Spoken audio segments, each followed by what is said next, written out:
President, do you expect phase 2 of the hostage deal to go forward? Talk to you later. Mr. President, you managed to get this deal done. A lot of people say that the men who managed to do that should get a Nobel Peace Prize. Do you think that you'll be able to get all the hostages back home? And what would happen if you hear from the Israeli side? They will never give me a Nobel Peace Prize. What would happen if the Israeli... I deserve it, but they will never give it to me. What would happen, sir? What would happen normalization to go forward? What needs to happen for normalization in Saudi Arabia? Well, we're going to see, and we're dealing with a lot of people, and we have steps to go yet, as you know, and maybe those steps go forward, and maybe they don't. We're dealing with a very complex group of people, situation and people, but we have the right man, we have the right leader of Israel. He's done a great job, and we've been friends for a long time, and we do a great job also. And I think we have a combination that's very unbeatable, actually. Can I ask, what would happen, Mr. President? What would happen, Mr. President? What would happen if you hear? Wait a minute. Wait.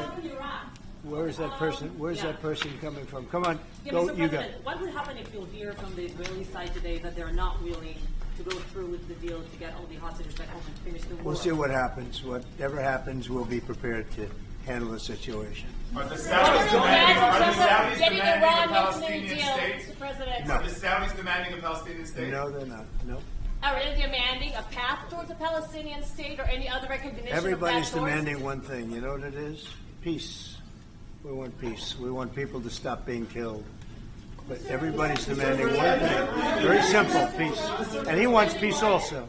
Mr. President, do you think it's politically possible in Israel to get this deal done until the end? To get the deal done? Yeah. Sure. I mean, is it politically Why wouldn't a deal get done? A deal can get done. We'll see what happens. We're dealing with very complicated people. But a deal can absolutely get done. Israeli strike on Iran. We'll see what happens. President Trump, I work for Prime Minister Netanyahu. We have heard Joe Biden and Donald Trump take credit for the hostage and ceasefire deal. Who do you think deserves more credit? I think President Trump added great force and powerful leadership to this effort. I appreciate it. He sent a very good emissary. He's helped it along. And, I'll just tell you, I'm happy that they're here. And I'm sure the President is happy that they're here. And I would think that's about enough. Prime Minister, what about Elizabeth Sukov, the Israeli hostage held in Iraq? What about the Israeli press taking a press conference in Israel and not in Washington? We would love to take a press conference and interview Prime Minister Netanyahu. A few more questions. Prime Minister Netanyahu, do you support going forward with this deal and getting all the hostages out? I support getting all the hostages out and meeting all our war goals that include destroying Hamas's military and governing capabilities and making sure that Gaza never poses a threat to Israel again. Are you willing? All three. Are you willing And to those agree? Are you things willing can to go agree? together? Are you willing Can to you agree promise to to the Trump's families vision that you to do bring all the everything to get the hostages out? I think wait. that I should One at a talk to time. President One at a Trump. time. So Okay. I'll ask, do you agree with Trump's vision of getting all the hostages back home, even if it means to end the war?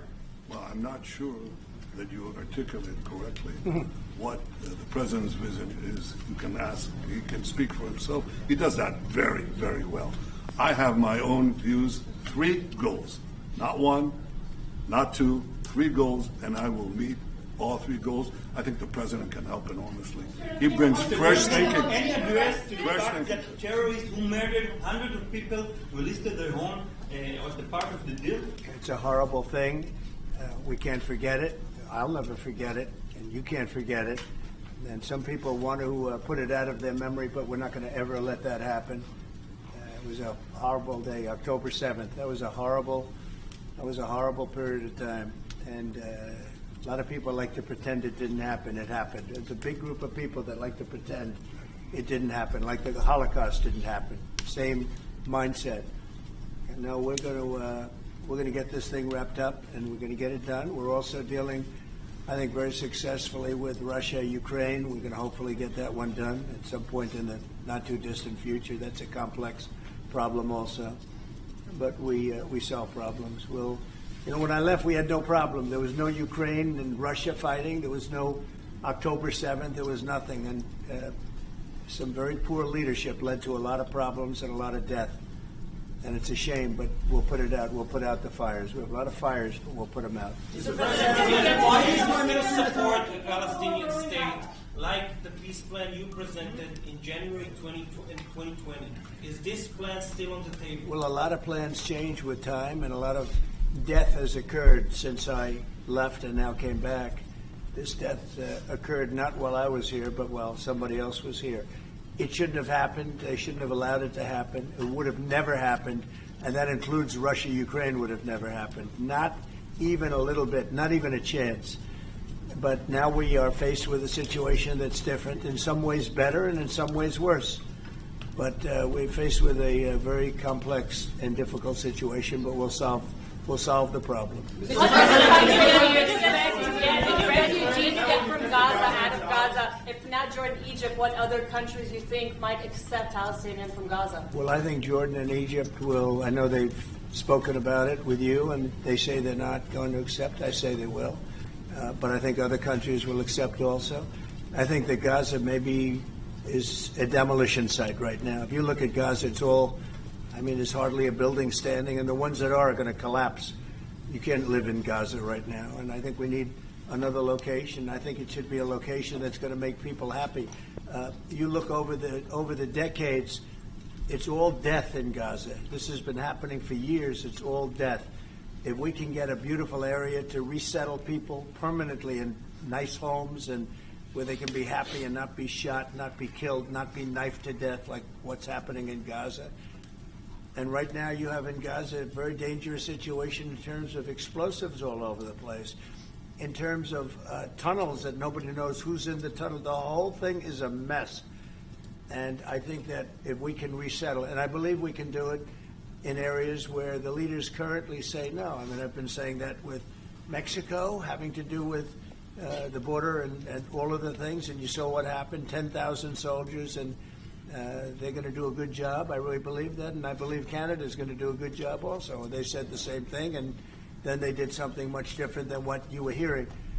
This is a very, very difficult situation, but we're going to get it solved. I don't think people should be going back to Gaza. I think that Gaza has been very unlucky for them. They've lived like hell. They lived like you're living in hell. Gaza is not a place for people to be living. And the only reason they want to go back, and I believe this strongly, is because they have no alternative. What's the alternative? Go where? There's no other alternative. If they had an alternative, they'd much rather not go back to Gaza and live in a beautiful alternative that's safe. Mr. President, Mr.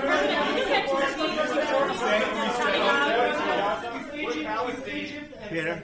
Would Palestinians have the right to return to Gaza if they left while the rebuilding was happening? It would be my hope that we could do something really nice, really good, where they wouldn't want to return. Why would they want to return? The place has been hell. It's been one of the meanest, toughest places on earth. And right now, I've seen every picture from every angle, better than if I were there.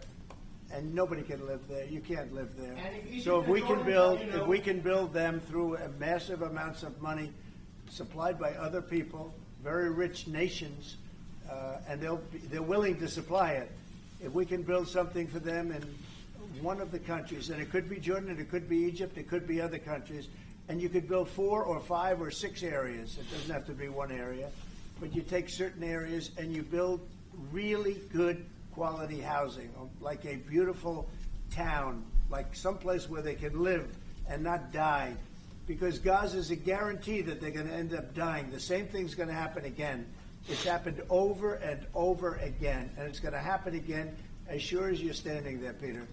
So I hope that we could do something where they wouldn't want to go back. Who would want to go back? They've experienced nothing but death and destruction. What will you do if Egypt and Jordan tell you no? What will you do then? Well, I don't think they're going to tell me no. Mr. President, I don't think they're going to tell me no. what will you do for I think they're going to tell Biden no, and I think they're going to tell Other people, no. I So don't you think so. it will happen at the end? I think there's a good chance. Yeah, How I'd like to many see it people happen. are you thinking about? All of them. I mean, we're talking All of about them. probably 1,000,007 people, 1,000,007, maybe 1,000,008. But I think all of them. I think they'll be resettled in areas where they can live a beautiful life and not be worried about dying every day.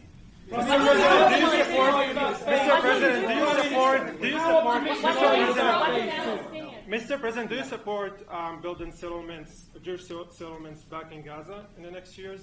Say it. Building settlements, Jewish settlements back in Gaza in the next year. Do you support this idea? I don't see it happening. It's too dangerous for people. Nobody can go there.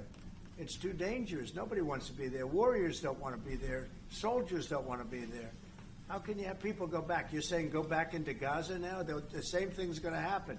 It'll only be death. The best way to do it is you go out and you get beautiful, open areas with the sunlight coming through. And No, that's not what I meant. Something I meant nice. building Israeli They are not settlements going to back want in Gaza. They are not going to want to go back to Gaza. Prime Minister Netanyahu, what is your message to the families of the hostages that look at this deal, that are worried that this deal won't go through? What do you say to them at this moment? Same message I said from the beginning of the war. Get them out, get them back. We got over 70%, close to 75% of the people who everybody believed will not get out. We got them in successive deals, and most recently with the help of President Trump. We're not going to give up on any of them, and we're not going to give up on our other war aims. Hamas is not going to be in Gaza, and we're going to get everyone back. And you would not have. Prime Minister, how optimistic are you about reaching phase 2 of the ceasefire? How optimistic are you about that happening? Well, we're going to try. That's one of the reasons, one of the things we're going to talk about here. And if we, you know, when Israel and the United States work together, and President Trump and I work together, you know, the chances go up a lot. It's when we don't work together, Israel and the United States don't work together, that creates problems. When the other side sees daylight between us, and occasionally in the last few years, to put it mildly, they saw daylight, then it's more difficult. When we cooperate, chances are good. Once and for all? Say it. Now that Iran is so weak, isn't it the right time to hit their nuclear facilities once and for all? So you say Iran is so weak. I appreciate you saying that. They're not weak. They're very strong right now, and we're not going to allow them to have a nuclear weapon. It's very simple. You know, I signed a very strong proclamation. Iran was in big trouble when I left. They were broke. They didn't have money for Hamas. They didn't have any money for Hezbollah. You had no problem. October 7th could have never happened. When I left, October 7th could have never happened. And frankly, Russia and Ukraine, as I said, could never have happened. They became very strong very fast. They sold massive amounts of oil to China and everybody else who would not buy the oil when I was president, because we said, don't buy the oil. And they became very rich very quickly. But they're not weak. They're not weak. They're strong. Doesn't mean they won't be weak. But you know what? We just don't want them to have a nuclear weapon. They can't have a nuclear The weapon. Prime Minister, sorry, Mr. President, the Prime Minister wants you to strike Iran. That's what he wants. You don't know what he wants. What do you know about anything? Go ahead. But is that option is on the table? Yes, please. President Trump, is that option on the table? You're not just talking about Jordan. No, could be other places too. There are many people that have reached out, many countries, many leaders of countries that have reached out that would like to participate in that. Doesn't have to be Jordan and Egypt, but I think it would be also them. Mr. President, your relationship with Mr. Netanyahu knew ups and downs. How do you describe it right No, now? I think it's mostly ups. Mr. President, the Palestinian Authority should rule Gaza because Gaza will be empty. What? The Palestinian Authority can it rule Gaza? What do you think? Well, it's had a pretty hard time, wouldn't you say? I'd say it's had a pretty bad time of it. Mr. President, Qatar has, you've criticized them in the past as a funder of terrorism, so as the Prime Minister. Do you think they're part of the solution or part of a problem moving forward? I think they're trying to help. Qatar Yep. is absolutely trying to help. I know them very well, and they're doing everything they can. Very tough situation, but they are absolutely trying to help. Will you Okay, visit Israel? thank you very much, everybody. Let's go. Come on, guys. Thank you. I'm playing today. Thank you, guys. You'll see him soon. Thank you, guys. Come on. Let's go. Let's go, guys. Yes, let's go. Let's do. Come on, guys. Come on, guys. You'll see him soon. Thank you, guys. Let's go.